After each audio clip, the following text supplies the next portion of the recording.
Hey, how's it going, Karrion? How are you?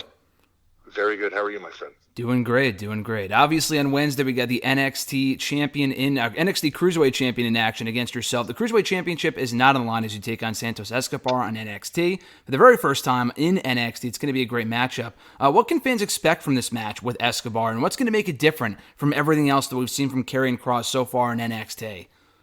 Well, I'd actually like to go in the other direction and say that I don't think people are going to be able to expect anything that they're Mm-hmm. going to see this Wednesday because this is going to be a completely new setting for WWE fans to see me in, which obviously is going to be no disqualification. I've found very creative ways to get around the rules in previous matches. Now I won't necessarily have to worry about possibly having the match thrown out because I can do anything that I want. Also, there's the situation of the rest of Legato hypothetically or possibly being involved, which is something I have to take into consideration that fans obviously know is going to be coming with no DQ setting. But also, I think there's a wild card in this match as well. There is a very strong likelihood that Scarlett, if she felt the need to get involved, she possibly could. Mm-hmm. So anything really can happen this Wednesday with this match. I'm very pumped for it. I know you and Santos have shared some time as well, in addition to NXT and Lucha Underground, AAA. Is this your first time going one-on-one with Santos? I mean, obviously in an NXT ring, but just in general. It is not actually. I actually competed against Santos pretty much in every single major city in Mexico, from cage matches, tag team, six mans, and I believe we had a tables match in Tijuana Mm-hmm. many years ago. But I'm very familiar with him, and he knows what I'm all about. So he knows exactly what he's in for this Wednesday, and I don't think he wants any part of it. And it's really cool, too, because over the last year in NXT, you've faced such a variety of opponents. You've got Escobar coming up on Wednesday. You've obviously faced Keith Lee, Tommaso Ciampa, Damian Priest about a month ago. Is this going to be, I mean, you mentioned the no disqualification stipulation. Is this an entirely new side to Karrion that we have yet to see up to this point in NXT, just given the style of match that we're bound to see on Wednesday night? Absolutely. And I would also like to go on record to say I've gone above and beyond out of my way to make my style very different from what people are typically going to see in such a rich genre-based era of professional wrestling and sports entertainment. You have hybrid lucha libre style of wrestling. You have an old-fashioned shooter hooker style like Timothy Thatcher. You've got your modern powerhouse pro wrestling styles. I've tried to marry different elements of what I've been inspired by throughout wrestling. UWFI was a certain type of style that I was highly inspired by. But also I was very much a WWE kid growing up. I didn't have much access to anything else besides WWE growing up. It wasn't until I was in my teens and my early 20s when I actually began to see different styles of wrestling, when I became like a tape trader fan or, I went on the internet and I was able to find all this new stuff. With this, however, though, with no DQ, I don't necessarily have to rely on some of the things that people have seen me do, and I'm definitely looking to break out some new things. That's without a doubt. And of all the matches you've had so far, is there one that's really stood out to you that's been, okay, this is my best match to date? Or do you feel like we've yet to see that from you yet in NXT? We've yet to see it. There is a very specific person that I have in mind as to who's going to bring that match out of me. And I have a feeling that's going to be in the immediate future. And that's all I'll say about that. But I am very proud of the match that I had with Ciampa. Dijak was another one.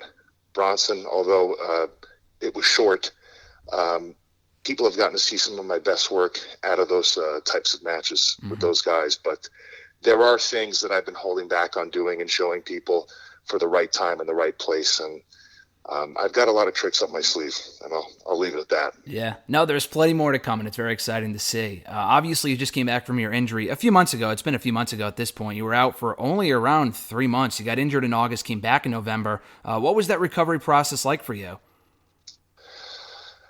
It was really hard.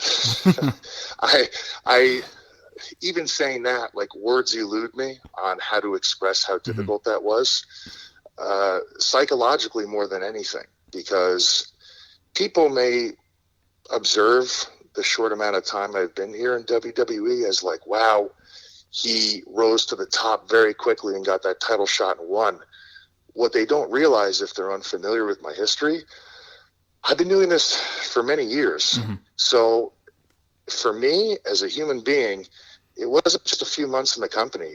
It was like many, many years, every single day, every single week, training, studying tape, getting on the flights, missing weddings, inadvertently missing funerals, inadvertently missing the birth of like my friends' kids. And like, I put everything into this. Like, I am very proud to say, like, in my soul, I am a professional wrestler in sports entertainment. So it was psychologically and emotionally really devastating to have a freak accident injury like that on the most important match of my life, and having to just accept that's what happened and there was nothing I can do about it. And moving forward through that was the most difficult thing. But I rehabbed it probably 3 to 4 times a day, every single day. I would Muhammad Ali was a really big inspiration for me in a weird way through the recovery process. There was that famous picture of him boxing underwater. I started doing that to get my shoulders stronger. I would go into a pool and I would get neck level at first before I could actually tread water, and I would box underwater.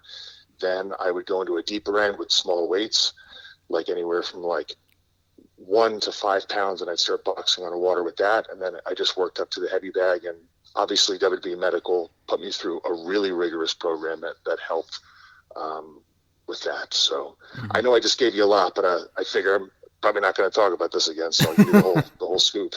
No, it's fascinating. You said Muhammad Ali, like that's one of the last people I would expect you to say, but I think that's really, really cool. So, and you got the boxing underwater thing from him. That's fascinating. Yes, I did. I know he was doing that for cardio and training and stuff, but I exploded the ligaments out of my shoulder. Yeah. So having to learn to stabilize that and reteach all of the muscles in the entire area and the shoulder girdle to function properly and have the same amount of stability it did before the ligaments blew up, I had to get very creative, and every single day just built my confidence up back to where I needed it to be. And now I have 0 issues with it, which is amazing. I didn't think it was going to come back this good. Yeah, it's fantastic. Yeah, you would never even know that you missed any ring time at all, which is awesome. It was in that match with Keith Lee that you suffered the injury. Did you know then and there that you were hurt? And if so, like, what was the first thing that went through your mind? Because you're obviously winning the NXT championship at that point. Or is it just the adrenaline? You don't really realize how bad the injury is until later on. Well, I was really adrenalized at that time. And as soon as I hit the canvas, I heard and felt a crunch. And I was like, I immediately, when it happened, I went to grab it instinctively. And I felt something was out of place. And I tried, if you go back and watch it, I tried to shove it back in because I was like, I don't want them to see that. They're going to stop the match. I was like, I'm just going to, whatever this is sticking out, I'm going to try to just shove it back in and hopefully it stays in. My first reaction, I was so mad because I was like, this is happening right now? Are you kidding me? No, I'm shoving this back in. And of course it didn't shove back in. So I was like, there's no way, there's no way that I'm quitting. There's no way I'm stopping. This is the top of a pay-per-view. They had ladder matches. They had people diving through the air. We're finishing this. This is what I do for a living. And, you can tell people how tough you are all you want your entire life. Actions speak louder than words. And, I was going to finish that match. I didn't care what my shoulder was going to look like. If it was going to get worse, I was ready to accept how bad it was going to be, or if it could get worse, in order to finish that. There was no way I was going to quit.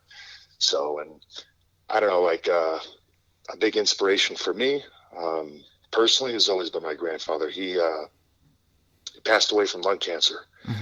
So in a very weird way, I was talking to him before the curtain, before I went out there.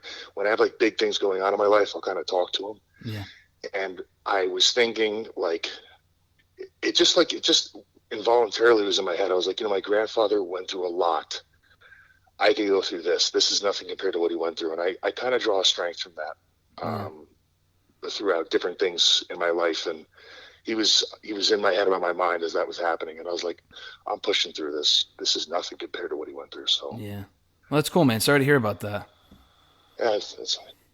So obviously, the experience itself there's been a lot of similarities drawn to Finn Balor when the injury happened. It was almost exactly, I think, 4 or 5 years to the day from when he suffered his injury, had to relinquish the Universal Championship soon after. He's on the NXT brand right now. Did you hear from him at all in terms of like, just know that it's going to be okay, you'll be back at some point, blah, blah, blah, kind of like bestowing any advice, having been through the same thing before? Yeah, I showed up to TV the following Wednesday, obviously, and we ran right into each other and we had a chat about it. And yeah, we were just like, we were blown away that it was such a close parallel as to what happened. And he was talking to me about what he went through physically, psychologically, and some of the things to kind of be weary of or to be mindful of in terms of recovering and certain types of changes involuntarily that my body might be going through when I get back in the ring. So he was super helpful, very insightful about it. And just talking to other people in general that have had the injury or something similar to it, I was like, okay, they're still doing this. So this isn't going to be something that's going to alter my body in such a way where I can't do this anymore, And now people would never think that would have been an issue, but that was something on my mind. I was like, I don't know who I'm coming back as. Like there's such a psychological grasp, like there's a subconscious identity associated with what your body can physically do. And anytime anybody in life gets hurt, that kind of goes up in the air, and you got to like hold on tight, through that whole process of figuring out who you're going to be and what you're going to be able to do, especially in an industry that's so performance-based. But I came out on top of it, thank goodness. So yeah, absolutely. And the story writes itself for you to get back your NXT championship at some point, hopefully after you surpass Escobar in NXT this upcoming week. Finn Balor and the NXT championship and Karrion Kross has been a very popular topic among fans at WrestleMania. You had to have heard the rumblings of that happening at WrestleMania in terms of like fans wanted to see that. How cool of an experience would it be to wrestle the NXT champion at WrestleMania while still a part of the NXT brand this year? That would be an amazing experience, and I have heard about it. For the record, I am very much a people pleaser in terms of what they want to see is what I want to do. So if they think that complements the show, I'm on board. It's obviously something I'm working back towards is getting hold of that title. And I don't think there'd be a better way to have a shot at doing that than stepping on stage and competing against him. And coming back and setting your sights back in the NXT Championship, that was always the goal, right? Because there was always fan rumblings, what if he doesn't come back and he just goes to Raw and SmackDown instead? Because you could go on either of those shows tomorrow and fit in like a glove. Like, there would be no doubt about that. But was coming back to NXT always the end goal for you? I think, to be perfectly honest with you, the end goal for me was to make sure I could come back and be just as good as I was then, before this injury happened, was to find out what that was going to be like. I'm very, very happy at NXT. I love the environment. The crew there is awesome from top to bottom, from producers to writers to the people, the boys in the locker room. Everything is awesome there. I have zero complaints about it. However, when it's time to go up, I'll be ready to do that. And I think, in my opinion, it should be done at the demand of the people, but admittedly, I am a people pleaser. So I guess we'll just have to see how that all plays out. But I'm interested in being a part of all of it. I want to do everything while I'm here. Yeah. Well, it's funny you say that. Final few questions for you, Karrion. Just because, one of those people that you mentioned, that one of those people, the people that you please and whatnot, is Randy Orton. He tweeted out not too long ago, maybe a couple of weeks ago, he wants you up there like right now. He said, time's up, get Karrion Kross up here right now so I can wrestle you and we can make some money, blah, blah, blah. Reading that has got to be cool, right?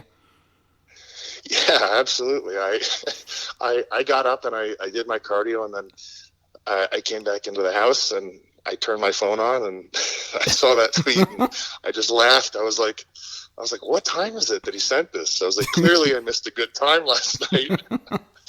But if I'm being honest with you, I was very flattered. This is a guy who's a self-made millionaire. He's one of the best professional wrestlers and sports entertainers we've ever seen.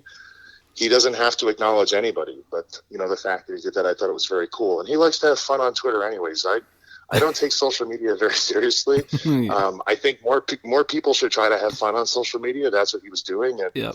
It was a flattering compliment. I'm very much looking forward to competing against him in the future. Yeah, it's a match that has to happen. I think you said the tweet at like 3 a.m. on the East Coast. It was incredibly random, but it's something you wake up and see, and it's like, oh, that's awesome. That's just Randy being Randy, so that was pretty cool. Yeah, Yeah, it was great. Final question for you, Karrion. This month marks 1 year since you signed with NXT, and what a journey it's been. All the takeover matches, NXT champion.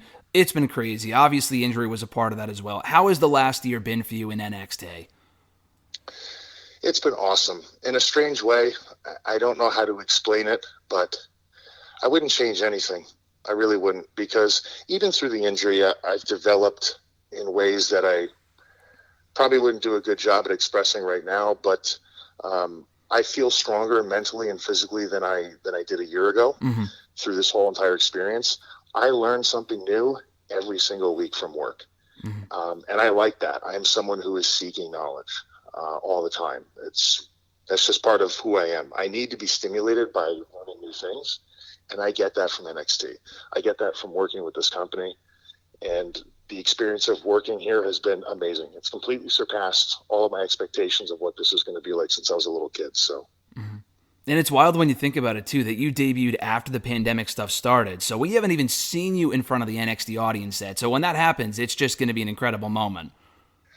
Oh, man, I can't even tell you how much I miss the Cross is going to kill you chance.